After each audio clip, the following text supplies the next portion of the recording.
Hey everyone, welcome to AMC Movie Talk for movie fans. I'm your host, Ashley Mova, and this is our daily show giving you all the latest news from the world of movies with insight into what it all means. Joining me as always is AMC's Editor-in-Chief, John Campea. Hello everybody. Hello Ashley. Greetings folks. I had the weirdest thing this morning. I woke up this morning. Now I keep this coffee mug at my office, but I woke up this morning and I opened my eyes and it was on the pillow beside my head. And as I fell back asleep, I kept hearing the words, "I am Satan. I am Satan." It was really weird, so I don't know what to do with this mug anymore. But anyway. Creepy, cute mug right there. Yes, thank you. And also joining us is director of the popular animated series Metalocalypse and the upcoming film ABCs of Death, Jon Schnepp, who also has a cute mug. Is that a Black Dynamite mug? It is. I didn't work on Black Dynamite, but the crew gave me this mug just because I was super vocal. I'd come by and be like, "Man, that's an awesome drawing." And they were like, "Man, this show is messed up," and just screaming. And so I would always late night make all the whole crew crack up. So I think they appreciated my sense of humor, even though I didn't work on the show. So they were like, I remember Carl was like, "Here, Schnepp, here's a mug because we like you. Goodbye," when they were done with the show. So yeah, you know what? I think you should get that mug do an exorcism on that mug. Yeah, well, actually, I got Eli Roth coming into the office this week, so maybe I'll get Eli Roth to do it in honor of his new movie.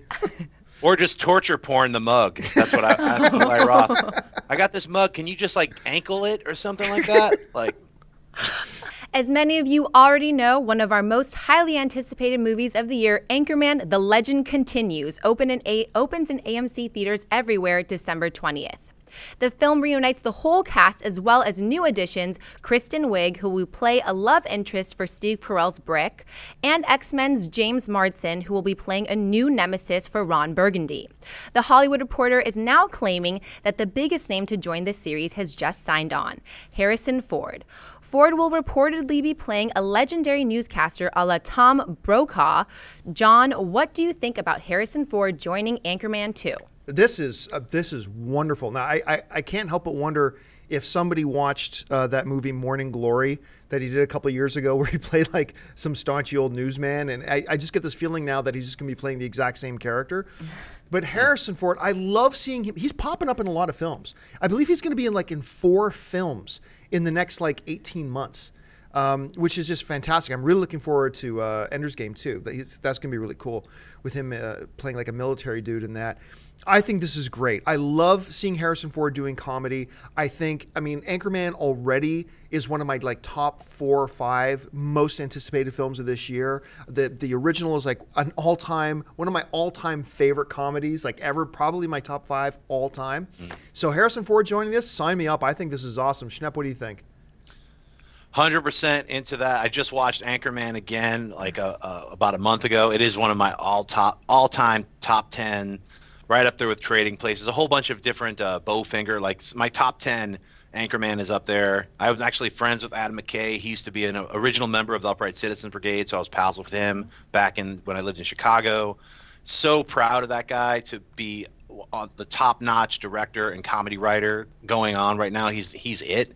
And I've been waiting, just like every other fan. When are they going to make Anchorman 2? When is it going to happen? So I cannot wait to see this film. So Harrison Ford, I think he's going to play a stoned, out of his mind news anchor. He's just going to be slurring and sleeping, and they're going to find him in a van. I think the more stoned and sleepy and droopy that they can make Harrison Ford, the funnier it's going to be, because that guy's stoned out of his mind all the time in a good way.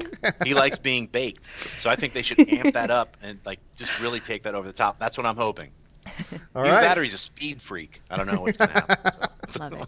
Marvel Studios president Kevin Feige has been talking up all things Phase 2 of the Marvel Cinematic Universe. While talking about the upcoming Guardians of the Galaxy, Feige said, "The Thor film and the Guardians of the Galaxy films certainly are cosmic. Guardians and Thor will take the brunt of the cosmic side of the universe, particularly Guardians, which is 95% in space." He also mentioned that Iron Man 3 and Captain America will have different tones than their previous films, with the new Iron Man being a Tom Clancy sort of political thriller. Schnepp, do you like the direction Feige seems to be taking Marvel Phase 2 so far? I'm not so sure I'm into this whole Phase 2 thing. I think it's a really bad idea. I think they should fire this Kevin, whatever his name is. Just kidding. No, of course. It's insane. It's awesome. This is a comic book fan's dream. This guy is making everything all come together. Each movie is its own cool thing, a cool adventure. I'm Spider-Man 3, Captain America, all these films that they're just doing amazing stuff that's like kind of like what I wish they were doing when I was 10. So I'm 1,000% into every single movie that they've made so far. I can't wait to see the new stuff. So all in. See, phase 2, phase 3, phase 4. What's up, phase 7, son? Let's go. The thing about Kevin Feige is that, like, you got to remember, ever since Marvel kind of roped this whole thing together, Feige has done everything right. Everything right he's done, from the people he's gotten involved to the direction he's wanted the story to go, the way he's tied everything together.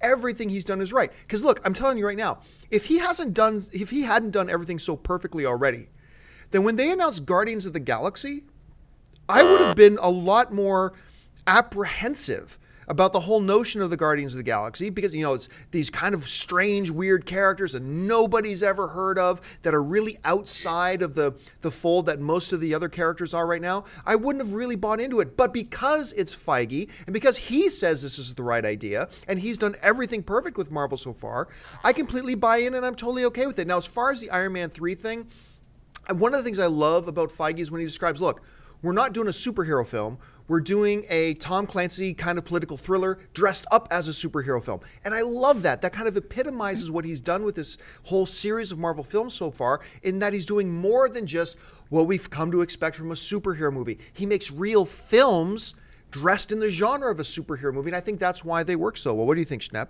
Kevin Feige, I think he's an awesome genius. Here's a little hint, Kevin Feige. Do this for Thor 3. Come on.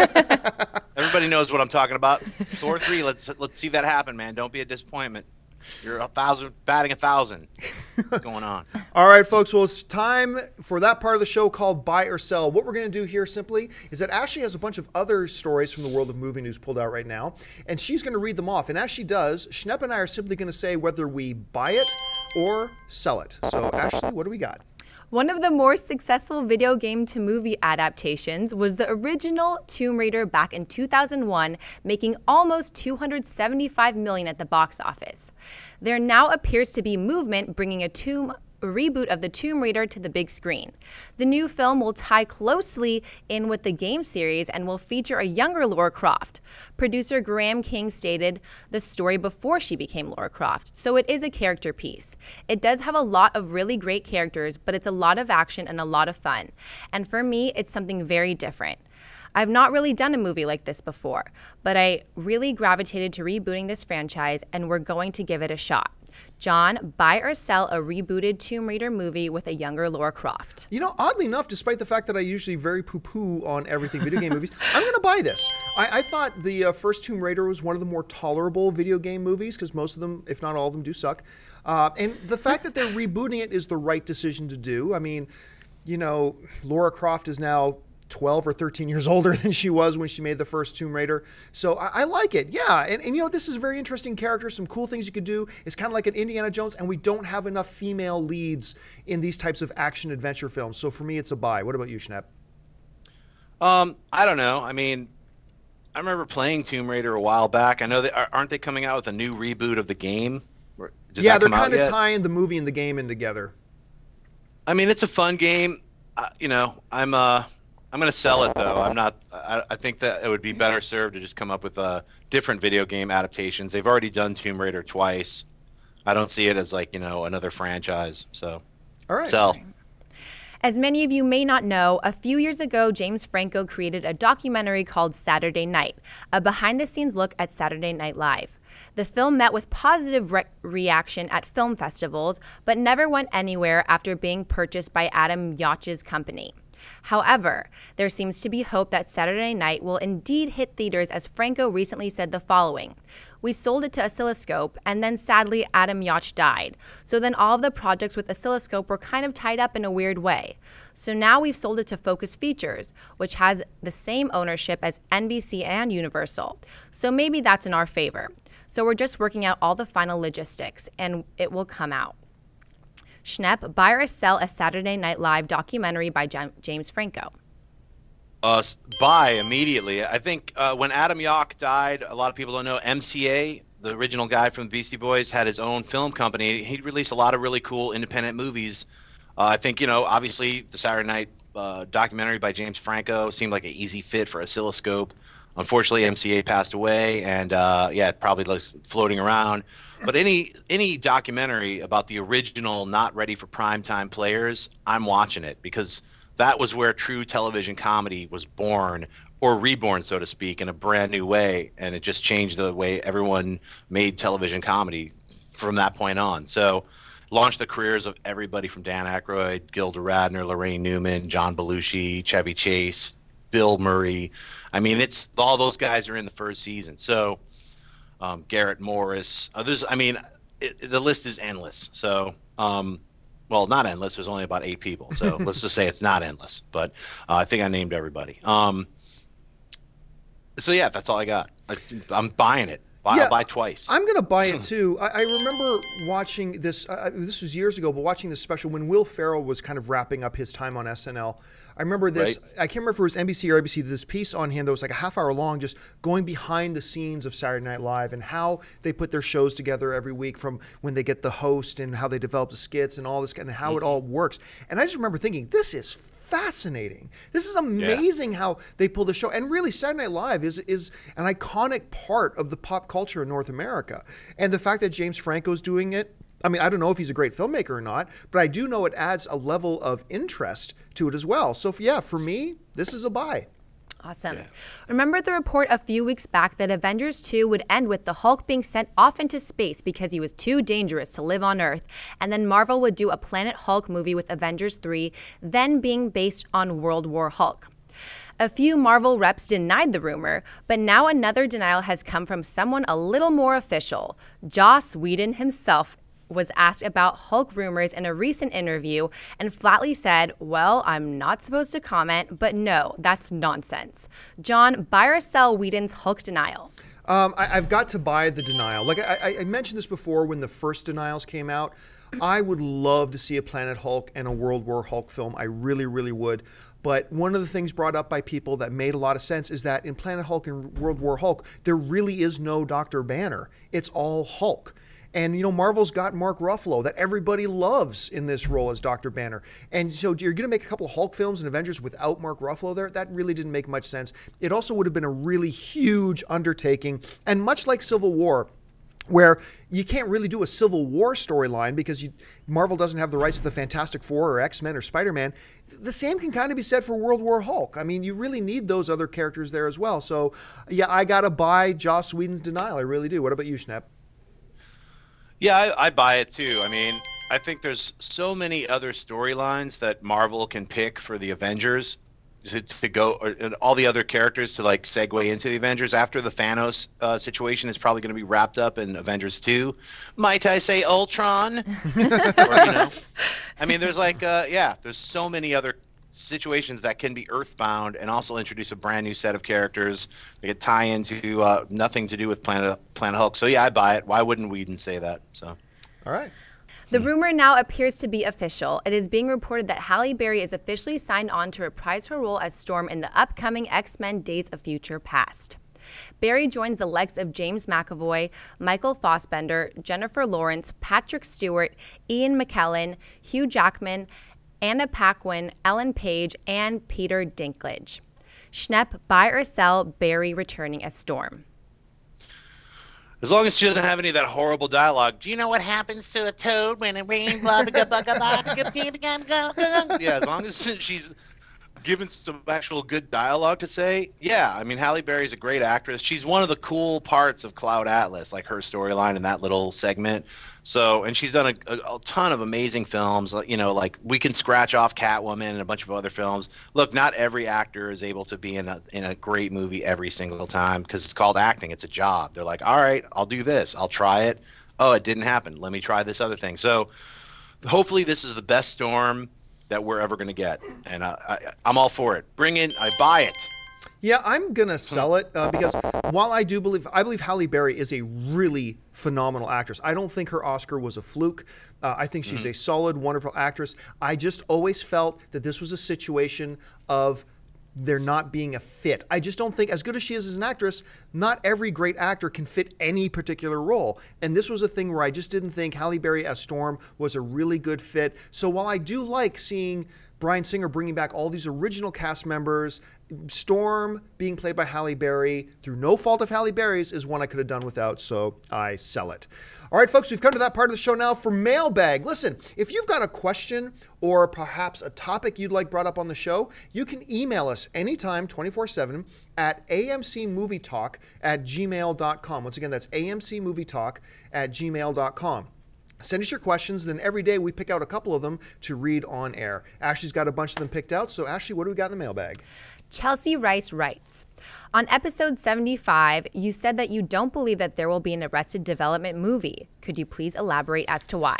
Yeah, sure. I went into this about a year ago, actually, talking about an Arrested Development movie. The fact of the matter is, look, I love Arrested Development. I love it as much as anybody. It was a great show. I was heartbroken that it went off air. I was actually one of the people who watched it while it was actually on television and not just on DVD afterwards. I loved that show, and I'm really thrilled that they're getting another season on Netflix. But I just don't believe there's any way they're going to get a film version of this made. Look, the reason this film went off air, or this television series went off air, is because nobody watched it. Because there wasn't enough people watching it, and so it went off air. Now, yes, it developed a bit more of a following after it went off air. Absolutely it did. But enough to justify a full-length feature film? I don't think so. Let me draw your attention to the aforementioned Joss Whedon's show, Firefly. It went off air because not enough people watched it. But then it developed a much bigger following after it went off air. It's a marvelous, fantastic show. Probably the best sci-fi television show since, I don't know, like the original Star Trek. It's absolutely amazing. And so somebody decided, well, let's take a chance. Let's roll the dice, put some money into making a movie version of it. And they made Serenity, which, by the way, was a wonderful, fantastic, I'd say top 10 sci-fi films of the past 10 years. I really loved it. And nobody went to go see it. It bombed at the box office because just because you and I think, oh, all my friends watch this TV show, therefore that means everybody watches it. No, the show went off air for a reason. There's not enough. I guarantee you, Fox is not going to put up the $40 or $50 million it's going to take to make this movie. Universal's not going to put up the money to make this movie. Nobody's. So then people say to me, oh, but I heard, Michael Cera say we've got plans to make a movie. Well, that's good for Michael Cera. He's not writing a $50 million check to make the thing. Look, this is one of those situations where I will be absolutely thrilled to be wrong. I would be thrilled to be wrong, and I hope I'm wrong, but I just cannot see this happening. Schnepp, what about you? Am I out to left field? What do you think? Well, no, I agree with you. I just don't. I think they already agreed to do a second season on Netflix, so they're going to do another batch of episodes without even the first batch of episodes being dropped on everybody yet. So, a movie, though, I agree. I mean, I think it's in anyone's interest who's an actor in a TV series, if it goes off air, to tell the press, oh yeah, they're definitely working on a movie, and I'm going to be heavily featured in it. Yeah, the movie. I think the script's already written. I think they're building sets right now. If I was an actor who wanted to make the series jump the movie, I'd tell everybody, yeah, they just did a costume fitting for me. I can't really be talking about this right now, but it's definitely greenlit and it's a go. And I'm pretty sure Christopher Nolan is in discussions to direct it. Yeah, I heard Christian Bale being brought back in to play Batman in Arrested Development. You didn't hear it from me, even you could print my name next to that quote. So yeah, I don't think a movie's going to happen. All right. What else we got? Julio F. writes, hey guys, I just started watching your show and I loved it. I do a lot of research on movies coming up, and I've been hearing rumors about Seth MacFarlane making a sequel to Ted and also a Family Guy movie. And I just wanted to hear what you guys think about a sequel to Ted and Family Guy hitting the big screen. Well, the Ted thing, Ted 2 is definitely official. That's been greenlit. Now, Seth MacFarlane has this Western comedy that he's going to be working on first, and then Ted 2 is a green light. It's ready to go. They're going to be going into production of that, I think, sometime within the next 18 months, once he gets this Western comedy finished up. Family Guy is something Seth MacFarlane has said they're going to do, but as far as I know, and he says they've been working on a script. As far as I know, though, no studio has greenlit it. and it's not official yet. But I would be shocked if we don't see a Family Guy movie, because I know McFarlane wants to do it, and because he wants to do it because he doesn't want to have the handcuffs of television. He wants to make it a little dirtier, a little more risque. He wants to be able to do all that stuff, and with a movie he can do that. And he says, I've been waiting for years to do something like that. But I don't expect a Family Guy movie for at least 3 years. It'll probably come, but like I said, McFarlane's got this Western comedy he's doing first, then he's doing Ted 2. I would then anticipate it'll probably be a Family Guy movie. What do you think about the idea, John? Let me look into my crystal ball. I see death for Seth MacFarlane for singing the boob song on the Oscars. I see death for Seth MacFarlane. Thanks for putting in all those Flash Gordon references on Ted. That's what my favorite part of it, that you brought Sam J. Jones back. That's all I got. All right. What else we got? Thomas Gilkey writes, hey guys, I'm a big Ralph Fiennes fan and was wondering when he will get his due, because I just loved him as Mallory in Skyfall. I thought he brought a good amount of chemistry to the role of M and to the Bond franchise, which was not seen since Bernard Lee or Dame Judi Dench. But do you think that Ralph Fiennes will ever win an Academy Award? Will somebody ever win an Academy Award is always a tough question, because a lot of it isn't just dependent on their particular talent, but it's also getting the right role to let their talent shine. Rafe he's been nominated twice for Academy Awards, hasn't won yet. An Academy Award is such a freaking hard thing to get. I mean, Martin Scorsese didn't get one till a few years ago with The Departed, because not only do you have to be the best director in the world, you have to be the best that particular year with that particular movie. It's so hard to say. Look, Fiennes is a world-class actor. So if I had to put money on it, I'd say, yeah, I think he's going to be standing up on that stage with a trophy in his hand one of these days. But it's so hard to predict. But he is absolutely amazing. I love this guy. Schnepp, what about you? Yeah, I think he's an incredible actor. And honestly, you don't need an Oscar to validate an actor or an actress that you like. I think, there's incredible actors and actresses who've never won any kind of award and are fantastic character actors and amazing actors in their own right. And, if we keep having Oscar shows like the one that we just had, they're going to matter even less in the future. So I just think if you like this actor, right, Ralph Fiennes, see the movies that he's in, and that's enough support for him. That's what any actor wants, for the public to go see them in a movie or in a television series. That's it. I wonder if they should do a prequel to Harry Potter with young Voldemort. Let's call it Young Voldemort. But it's not serious and dark. It's kind of like a slapstick road buddy comedy with Voldemort. I love that idea. I'm in that. Young Voldemort. Who would play him? Starring Andy Dick as Young Voldemort. All right, what else do we got? CJ writes, I first want to say that I love your show and I'm addicted to the vids so much that I stay up late and wait for them to be posted. My question is that given the recent rumor that Chris Nolan is shepherding the DC cinematic universe, are you content with the idea of Christian Bale returning to Cowl? Personally, I really wanted the next Batman film franchise to be set in the same world as the Arkham games that recently came out.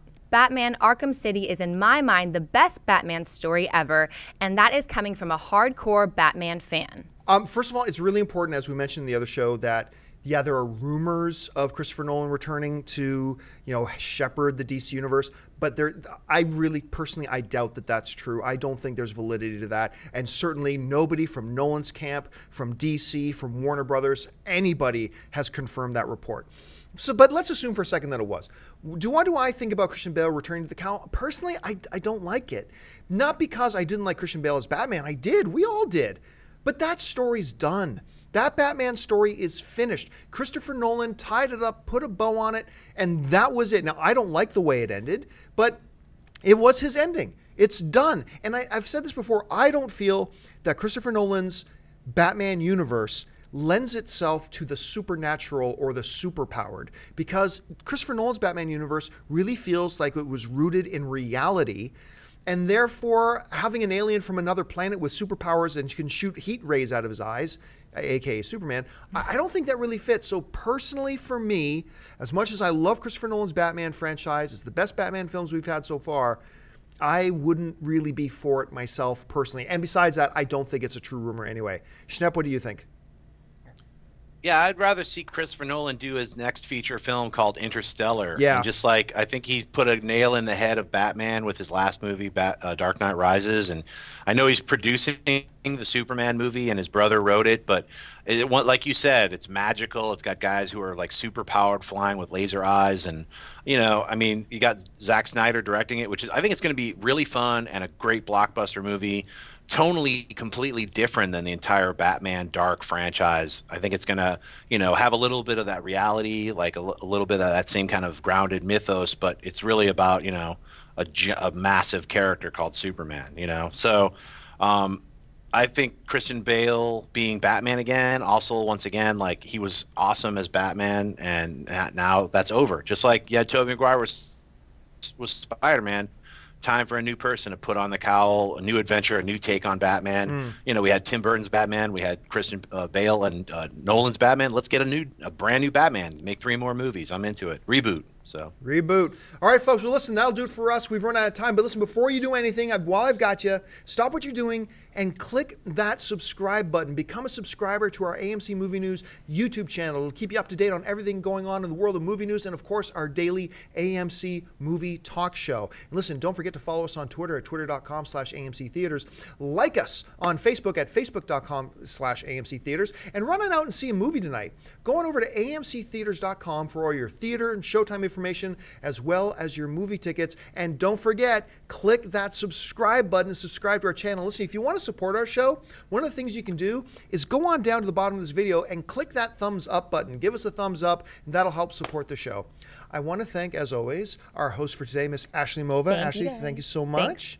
I want to thank the one and the only Mr. John Schnepp. Hey, and I wanted to mention I'm in the last 4 days of my Kickstarter, The Death of Superman Lives, What Happened. It's a documentary all about that Tim Burton, Nicolas Cage movie that never happened from 1998, Superman Lives. So if you want to support it, go to Kickstarter, type in The Death of Superman Lives, What Happened, and please throw down some money and help me make the stretch goals. We're almost at the actual goal level to make the documentary, only like a 1 or 2 grand left. But then it's the stretch goals, recreation scenes, and all the fun stuff. So please come by, donate, and click on that. I'm at John Schnepp at Twitter. You can follow me and find the updates. Thanks again. And thank you to you guys. Listen, the most important part of the show is not what we have to say. The most important part of this show is what you have to say. So make sure you jump down to the comment section, leave your thoughts on any or all the topics we discussed here. Tell me why I'm right about, you know, Batman. Tell me why I'm wrong about an Arrested Development movie. Whatever you want, jump in there. We appreciate the discussion, and I promise we read every single comment that's left in there. So thanks a lot, folks. Once again, my name is John Campea for AMC Movie News, and until next time, bye-bye.